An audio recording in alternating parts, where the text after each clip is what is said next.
صدق اللہ العلی العظیم۔ انتہائی قابل احترام بھائیوں، بزرگوں اور دوستوں، آپ احباب سے آج میں نے دو باتیں کرنی ہیں۔ یقیناً اولاد کا صدمہ بہت بڑا صدمہ ہے، لیکن جس نبی کا میں اور آپ کلمہ پڑھتے ہیں، اس نبی نے اس صدمے کو برداشت کرنے کی سیرت بھی اس کی مجھے اور آپ کو بتلاتی ہے۔ رسول اللہ صلی اللہ علیہ وسلم کی خود اپنی سیرت یہ ہے، جس نبی کا میں اور آپ کلمہ پڑھتے ہیں، نبی کا اپنا بیٹا ابراہیم ہاتھ میں اٹھایا ہوا ہے لیکن روح پرواز ہو رہی ہے، لیکن اللہ کے نبی صلی اللہ علیہ وسلم کی آنکھوں سے آنسو جاری ہیں اور ساتھ فرما رہے ہیں، اللہ تیرے فیصلے ہیں، تیرے فیصلوں کے آگے، تیرے فیصلوں کے اوپر میں راضی ہوں۔ محمد صلی اللہ علیہ وسلم شکوہ نہیں کرتا، محمد صلی اللہ علیہ وسلم تیرے فیصلوں کے اوپر راضی ہے۔ اور پھر جو انسان صبر کرتا ہے، خصوصاً والدین کے لیے یہ بہت بڑا صدمہ ہے۔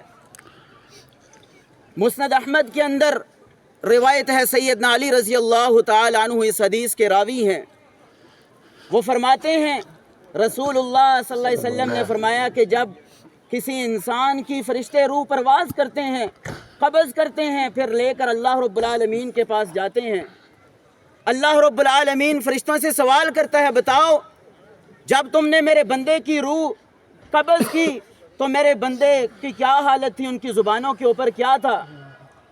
تو فرشتے کہتے ہیں، اللہ اس کے لواحقین اپنی زبان کے اوپر تیرے تعریف کے کلمات لے کر آ رہے تھے کہ اللہ تیرے فیصلے ہیں، ہم تیرے فیصلوں کے آگے مقابلہ نہیں کر سکتے۔ تو اللہ کے نبی صلی اللہ علیہ وسلم نے فرمایا، اللہ رب العالمین فرشتوں سے کہتے ہیں، کیا فرشتوں پھر تم گواہ بن جاؤ کہ میں نے ایسے اپنے بندوں کے لیے جنت کے اندر ایک تعریف والا، حمد والا محل تیار کر دیا ہے۔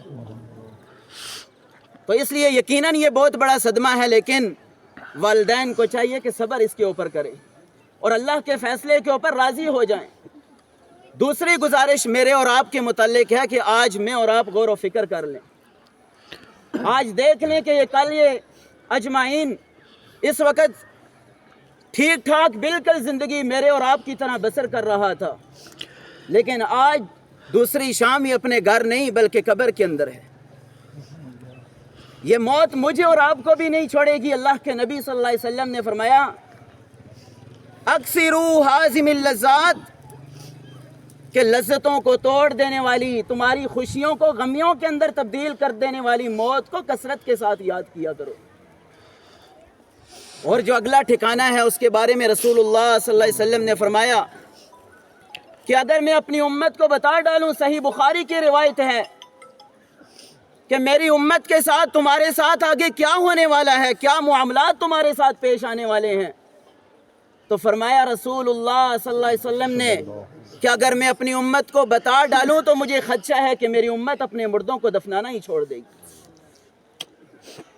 وہ قبر جس کے بارے میں سیدنا عثمان غنی رضی اللہ تعالی عنہ کتنے عظیم صحابی ہیں، کلام پاک کے اندر اللہ نے ان سے رضامندی کا اعلان کر دیا ہے، دنیا کے اندر بھی زبان نبوت سے جنت کی بشارت مل چکی ہے، لیکن اس کے باوجود سنن نبی داود کی روایت ہے، عبداللہ بن عمر رضی اللہ تعالی عنہما اس حدیث کے راوی ہیں، فرماتے ہیں میں نے دیکھا سیدنا عثمان غنی رضی اللہ تعالی عنہ کو وہ ایک قبر کے پاس بیٹھ کر رونا شروع کر دیتے ہیں، اتنا روتے ہیں، اتنا روتے ہیں۔ عبداللہ بن عمر فرماتے ہیں میری آنکھوں نے یہ منظر دیکھا کہ آپ کی داڑھی مبارک بھی آنسوں سے تر ہے۔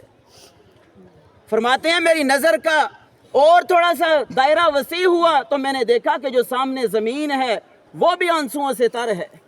تو میں نے سوال کیا، عثمان غنی آپ اتنے عظیم انسان جن کو دنیا کے اندر ہی زبان نبوت سے جنت کی بشارت مل چکی ہے، لیکن اس کے باوجود اتنے کیوں رو رہے ہیں؟ فرماتے ہیں سمعت رسول اللہ صلی اللہ علیہ وسلم، کہ میں نے اپنے آقا سے یہ بات کہتے ہوئے سنا تھا، ان القبر اول منزل من منازل الاخرہ، لوگوں قبر آخرت کی منزلوں میں سے پہلی منزل ہے، فإن نجا منہ فما بعدہ ایسر منہ، اگر انسان اس منزل کے اندر، اس سیڑھی کے اندر کامیاب ہو جاتا ہے تو آگے بھی اس کی امید کی جا سکتی ہے کہ وہ کامیاب ہو جائے گا.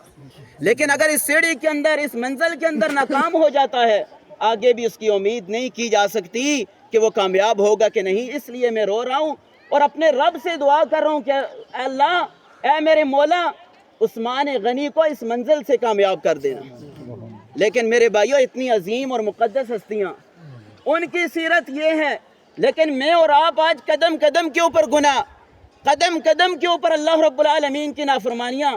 لیکن میں اور آپ روزانہ جنازے اٹھاتے بھی ہیں، دیکھتے بھی ہیں، موتوں کو بھی سامنے رکھتے ہیں، لیکن تھوڑی دیر کے لیے میرے اور آپ کے دل کے اندر خوف آتا ہے، اس کے بعد ختم ہو جاتا ہے. اللہ رب العالمین فرماتے ہیں یا ایھا الانسان ما غرک بربک الکریم، اے انسان، تجھے کون سی چیز نے رب کریم سے دھوکے کے اندر ڈال دیا ہے؟ تو واقعات دیکھتا بھی ہے، موتیں تیرے سامنے آتی بھی ہیں، تیرے سامنے تیرے عزیز و اقارب میں سے فرشتے جو ہے روح پرواز کر کے لے جاتے ہیں. لیکن اے انسان، پھر تجھے کون سی چیز دھوکے کے اندر ڈال دیتی ہے؟ پھر تو کیوں میری نافرمانیاں کرتا ہے؟ پھر قدم قدم کے اوپر تو کیوں میرے احکام کی نافرمانیاں کرتا ہے؟ اور میرے بھائیوں، میری اور آپ کی آج حالت یہی ہے. اگر میں اور آپ اپنے اپنے گریبان کے اندر جائزہ لیں، اپنے دیکھ کر جانگ کر، تو یقین جانیے کہ قدم قدم کے اوپر میری اور آپ کی جو ہے زندگی گناہوں سے لت پت ہے. اللہ کی نافرمانیاں ہیں. چاروں سمت آپ دیکھ لیں، مشرق سے لے کر مغرب تک، شمال سے لے کر جنوب تک، ہر طرف اللہ رب العالمین کی نافرمانی کی دعوت ہے، اللہ کی بغاوت کی دعوت ہے.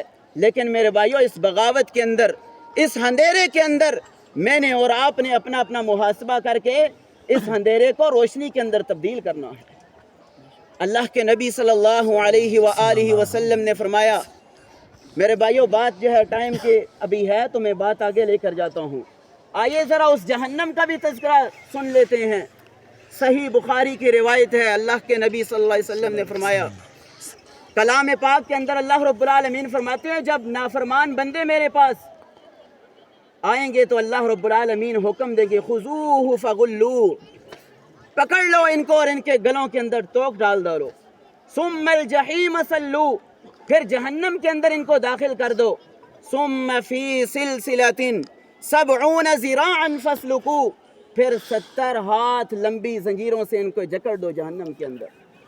پھر جامعہ صحیح بخاری کی روایت ہے، رسول اللہ صلی اللہ علیہ وسلم نے فرمایا کہ جب ایک جہنمی جہنم کے اندر عذاب دیکھے گا، عذاب کو سہے گا، اس کے بعد فرشتوں سے مطالبہ کرے گا پینے کے لیے پانی ہی دے دو.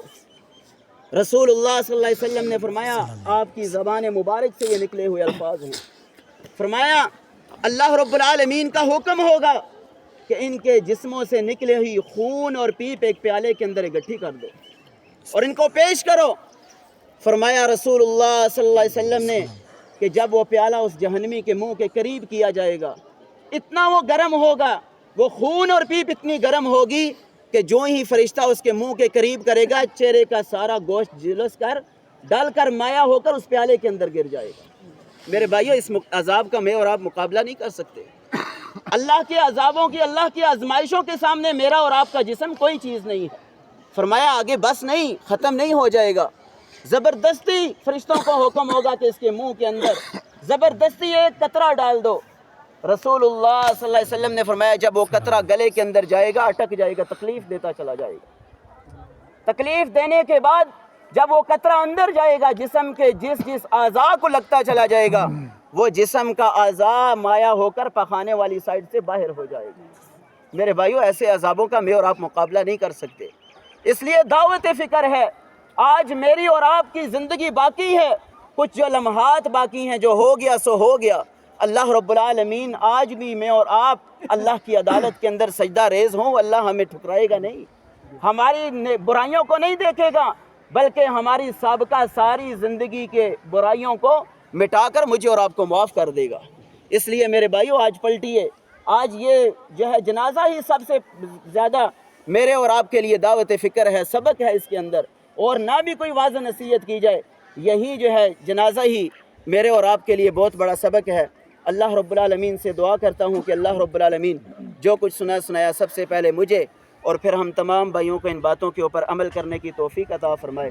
اس کے بعد جو ہے کھانے، جتنے بھی مہمان حضرات آئے ہیں باہر سے، ان کے لیے کھانے کا اہتمام کیا گیا ہے. تمام بھائی جو ہے کھانا کھا کر جائیے گا۔ اور دوسرا اعلان یہ ہے کہ انسان ہے، انسان سے غلطی ہو جاتی ہے۔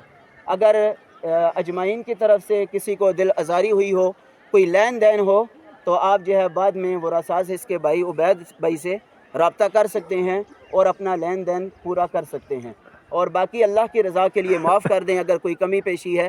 یہ معاف کرنا بہت بڑی جو ہے نیکی ہے۔ اللہ کے نبی صلی اللہ علیہ وسلم ایک مجلس کے اندر تھے، تو آپ صلی اللہ علیہ وسلم نے فرمایا اس مجلس کے اندر جو آدمی اب آ کر بیٹھے گا وہ جنتی شخص ہے۔ 3 دن بشارت ملی۔